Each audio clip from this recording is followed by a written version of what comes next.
तो भाई देखो, वीडियो की शुरुआत में ही एकदम कड़वी बात कहने जा रहा हूं, एकदम ध्यान से सुनना। अभी देखो टाइम कितना हो रहा है, 11:52 दिखाई दे रहा है ना, 11:52 हो रहा है इस समय और इस समय मैच खत्म नहीं हुआ है। लेकिन मैं जो है वीडियो बनाने जा रहा हूं, मैं वीडियो बनाने बैठ गया हूं और अभी भी वेस्ट इंडीज को 45 बॉल पे 49 रन चाहिए। हालांकि लाइटनिंग के चलते मैच रुका हुआ है, हो सकता है मैच वापस से शुरू हो या फिर ना हो, लेकिन मेरा भरोसा खत्म हो चुका है। एक वक्त था जब इस सिचुएशन में भी हमें ये उम्मीद रहती थी, खासकर वेस्ट इंडीज के खिलाफ तो और ज्यादा उम्मीद रहती थी कि इंडिया बहुत ही आसानी से कमबैक कर सकती है, इंडिया के पास वो पोटेंशियल है कि वो फाइट बैक करेगी। लेकिन फिलहाल की सिचुएशन में मैं उम्मीद खो चुका हूं, मुझको 1% भी भरोसा नहीं है। मुझको पता है कि पूरी टीम की ये औकात नहीं है कि इस मैच में कुछ उलटफेर कर सके। शायद दो पल के लिए आपको लग रहा होगा कि मैं कुछ ज्यादा ही कड़वा बोल रहा हूं, मैं कुछ जरूरत से ज्यादा ही उल्टा सीधा बोल रहा हूं, लेकिन ऐसा मैं क्यों कह रहा हूं, ऐसे शब्द मेरे मुंह से क्यों निकल रहे हैं, वीडियो को देखते रहना,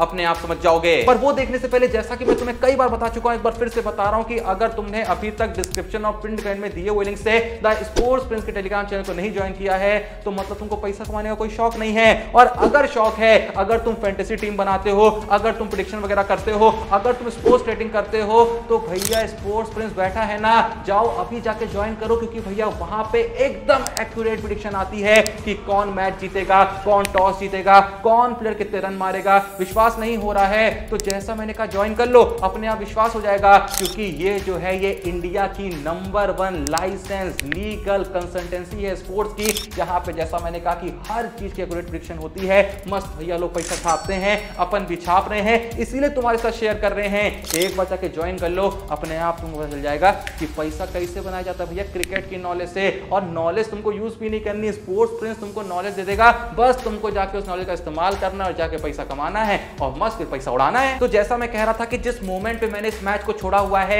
यहां से इस टीम की ये औकात नहीं है, जी हां औकात नहीं है कि यहां से ये वापसी कर सके। और मैंने ये भी कहा ना कि एक वक्त हुआ करता था जब यहां से इंडिया फाइट बैक करती थी, लेकिन अभी ऐसा किसके भरोसे पे होगा। पेसर्स हमारे कुछ कर नहीं पा रहे हैं, स्पिनर्स हमारे कुछ कर नहीं पा रहे हैं, कप्तान तो भैया टॉस के वक्त ये कह देते हैं कि वैसे तो अगर हम चेस करेंगे तो हमारी जीतने की चांसेस ज्यादा रहेंगी, लेकिन फिर भी हम यहां पे बैटिंग लेना चाहेंगे। एक डिसाइडर मैच में, एक करो या मरो मैच में हम इसलिए बैटिंग लेना चाहेंगे क्योंकि हम खुद को चैलेंज करना चाहते हैं। अब जब कप्तान भैया यहां पे मजाक करने में लगा है, यहां पे एक्सपेरिमेंट करने में लगा है, उसने देश की इज्जत को केमिस्ट्री लैब बना के रख दिया है, तो फिर क्या ही कहना।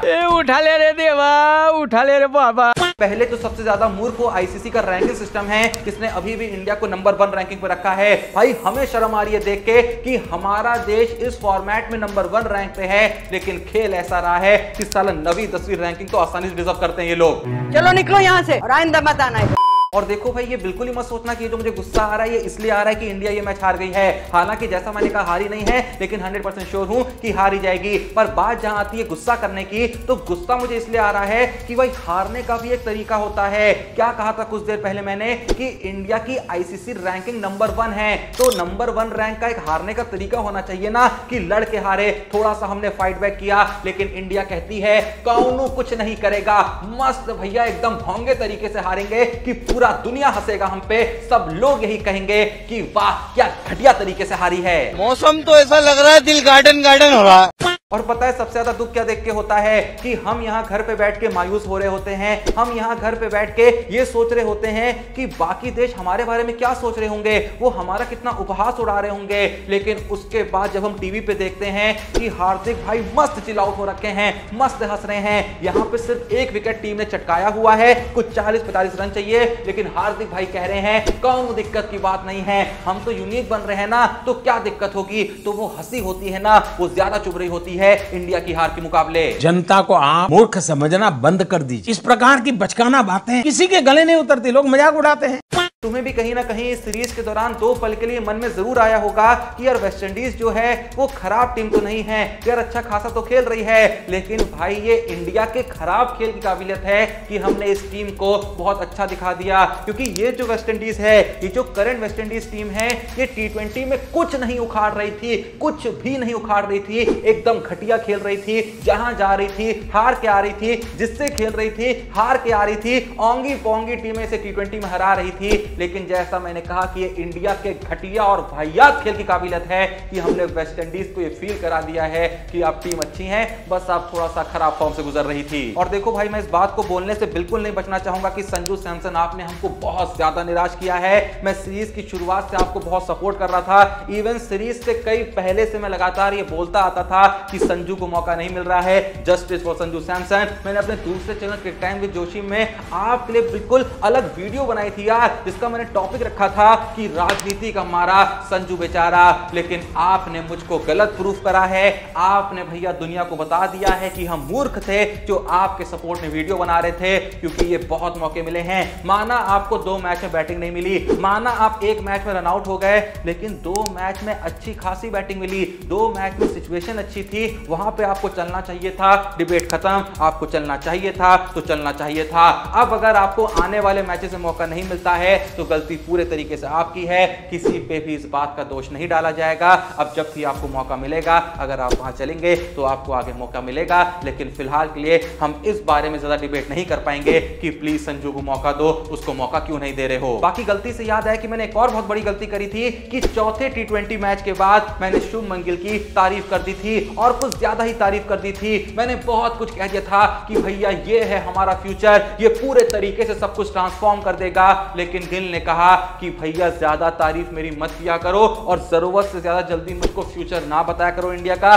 क्योंकि कुछ भरोसा नहीं है, मैं कभी भी हक सकता हूं। मुझे कोई ना कोई चाहिए साथ में जो थोड़ा बहुत टिक सके, क्योंकि अगर कोई और नहीं चलेगा तो मैं तो भैया घंटा नहीं चलने वाला। मुझे अपने घर जाना है।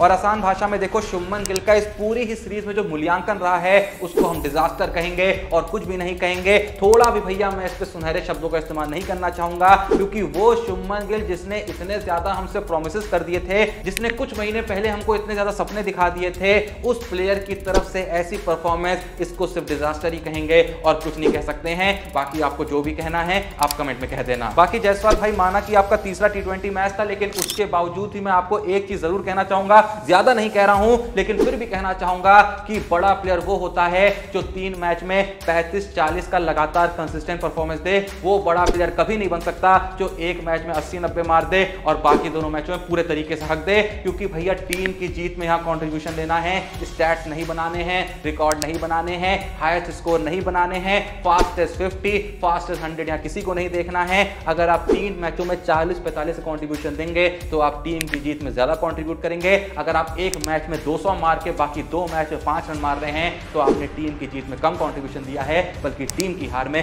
ज्यादा दिया है। तो कुल मिला के फिलहाल के लिए आपकी हार का और जीत का जो कंट्रीब्यूशन रहा है बराबर ही रहा है, बाकी आपने रन कितने मारे हो घंटा फर्क नहीं पड़ता। मतलब कुल मिला के अगर इंडिया के बैट्समैनों की बात करें तो सूर्य कुमार यादव और तिलक वर्मा को छोड़े किसी ने घंटा कुछ नहीं उखाड़ा है। तो बाकी लोगों के बारे में 1% ही मैं तारीफ की शब्द तो इस्तेमाल नहीं करना चाहूंगा, और तारीफ बुराई ये सब गई भाड़ में भाई। यहां पे सबसे ज्यादा दुख बस एक ही बात का है कि इंडिया को यह सीरीज नहीं हारनी चाहिए थी, इतने बुरे तरीके से तो नहीं हारनी चाहिए थी भाई। बहुत इंसल्ट फील हो रही है। अब पता नहीं हार्दिक भाई को हो रही होगी कि नहीं हो रही होगी, उन जो मैनेजमेंट में लोग बैठे हुए हैं उनको हो रही होगी कि नहीं हो रही होगी, क्योंकि शक्लें देख के तो ऐसा बिल्कुल नहीं लगता है। अब लोग कहेंगे भैया, जब उनका इंटरव्यू लिया जाएगा वो यही कहेंगे कि बाहर क्या कह रहे हैं लोग हम नहीं सुनते हैं, बाहर क्या हो रहा है हमें फर्क नहीं पड़ता है। तो फर्क पड़ना चाहिए, क्योंकि जितना दुख असल में लोगों को बाहर हो रहा है, जितना सीरियस लोग आपके लिए बाहर हैं, अगर उतना सीरियस आप अंदर बैठ के नहीं है तो बस्ता अपना टांगने का और फटाक से निकल जाने का।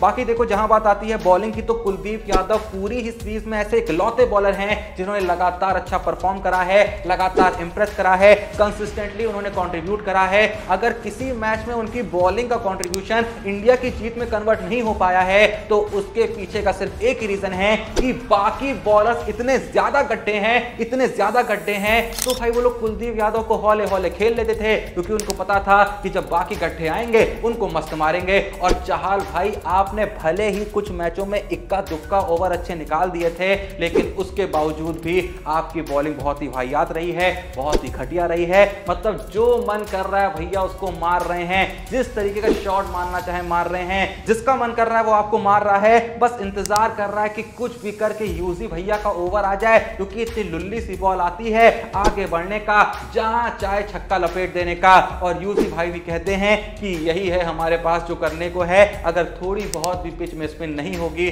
तो हमसे भैया कोई भी उम्मीद मत करिएगा, हमसे कुछ भी एक्सपेक्ट मत करिएगा। कुलदीप भैया को ही वर्ल्ड कप में ले जाइएगा, हम मस्त बाउंड्री पे वही पोज दे के बैठे रहेंगे और उसके बाद मस्त मीम बनाएंगे और आईपीएल में जाके फिर हैट्रिक लेंगे, वहां पे जाके इसी मीम को रिपीट करेंगे, बस आ गया पैसा। बाकी भाई अंत में मैं यही कहना चाहूंगा कि मुझको पता नहीं कि इस टीम में जो पेसर्स खेल रहे थे वो तुम्हें कैसे लगे, लेकिन उनको देख के मैं 1% भी ये उम्मीद नहीं रखना चाहूंगा कि आने वाले वक्त में ये हमारी इंडिया के लिए कुछ अच्छा कर सकते हैं। चाहे वो अर्शदीप सिंह हो गए, कुछ लोग को ये बात कड़वी लगेगी कि यार चलो ठीक ठाक बॉलिंग तो करा ही रहा था, शुरुआती ओवर में कुछ विकेट भी झटक ले रहा था, लेकिन भाई बॉलिंग देख के ना उसकी वेस्ट इंडीज वालों की 1% नहीं फट रही थी। मतलब आप बाकी देशों के बॉलरों का लेवल देखो, स्टार को देखो, आप कमिंस को देखो, आप हेजलवुड को देखो, इनकी बॉल जब निकलती है ना भाई फट के हाथ में आ जाती है। और ये तो मैंने लीड बॉलर्स बताए हैं, अगर ये 3 बॉलर ना भी खेल रहे हो, कोई भी उनके बाद वहां पे सब्स्टिट्यूट आता है, आप उसकी बॉलिंग देख लो, कसम से देख के एक फील आ रहा होता है कि भाई ये होता है बॉलर, इसे कहते हैं बॉलिंग।